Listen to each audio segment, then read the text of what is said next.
بسم اللہ الرحمن الرحیم۔ مور جتنا اب خوبصورت ہے اس سے کئی زیادہ جنت میں خوبصورت تھا۔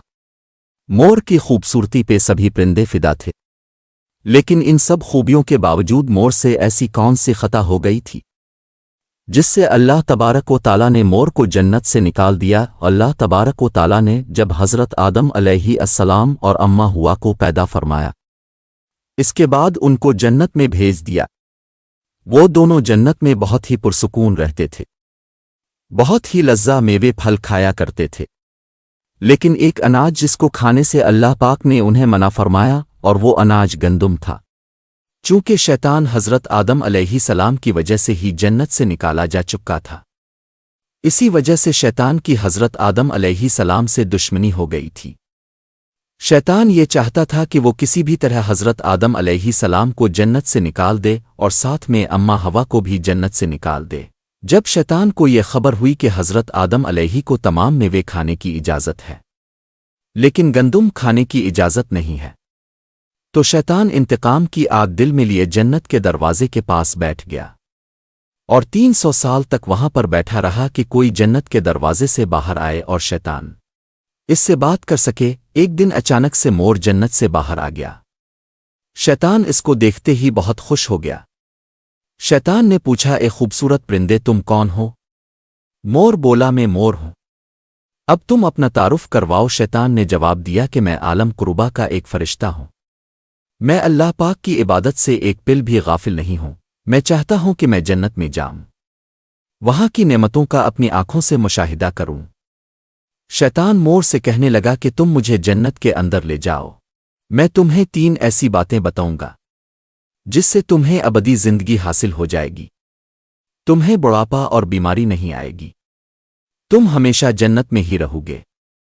شیطان کی یہ باتیں سن کر لالچ میں آ کر مور نے کہا کہ مجھ میں تو اتنی طاقت نہیں ہے کہ میں تمہیں جنت کے اندر لے جاؤں، لیکن ایک سانپ میرا دوست ہے، وہ شاید تمہاری مدد سکے۔ یہ کہہ کر مور سانپ کے پاس آیا، اس کو ساری بات بتائی۔ سانپ بھی شیطان کی باتوں سے بہت خوش ہو گیا، پھر شیطان کو اپنے منہ میں چھپا کے جنت میں داخل ہو گیا، اور یوں شیطان اپنی چال میں کامیاب ہو گیا۔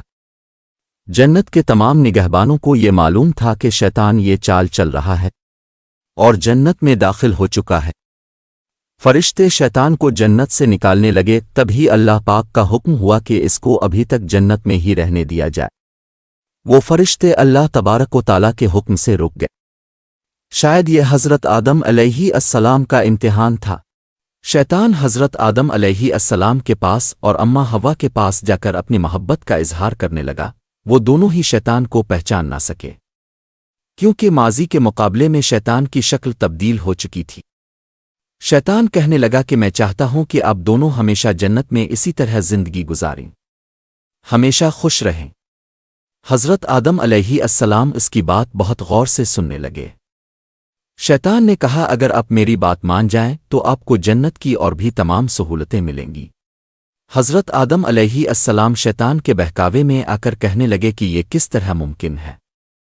شیطان کہنے لگا، ایک گندم کا دانہ اگر آپ دونوں چکھ لیں تو آپ کو ابدی حیا حاصل ہو جائے گی اور آپ جنت میں ہی رہیں گے۔ یہ بات سن کر حضرت آدم علیہ السلام کے دل میں رجحان پیدا ہوا، لیکن ان کے دل میں اللہ کی نافرمانی کا خوف غالب آ گیا، جبکہ اماں حوا شیطان کی باتوں میں آ گئی، جس پر اماں حوا نے حضرت آدم علیہ السلام کو راضی کر لیا۔ پھر اس کے بعد ان دونوں نے اس گندم کے دانے کو چکھ لیا۔ جیسے ہی گندم کا دانہ ان کے اندر گیا تو دونوں کے 70 واضح ہو گئے، جس کے بعد دونوں اپنے اپنے 70 چھپانے لگے اور خوف خدا سے کانپنے لگے۔ اسی دوران اللہ تبارک و تعالیٰ نے فرشتوں کو یہ حکم دیا کہ حضرت آدم علیہ السلام اور اماں حوا دونوں کو زمین پر اتار دو۔ حضرت آدم علیہ السلام کو سری لنکا کے قریب نیچے زمین پہ بھیج دیا، جبکہ اماں حوا کو جدہ کی سرزمین پر اتارا گیا، جن خوبصورت پیروں سے چل کر مور شیطان کو جنت کے اندر لے کر آیا تھا، وہی خوبصورت پاؤں اللہ پاک نے مور سے لے لیے۔ سانپ جو اپنے منہ میں شیطان کو چھپا کر لایا تھا، اس کے منہ کی خوبصورت خوشبو کو چھین کر اس میں زہر ڈال دیا گیا۔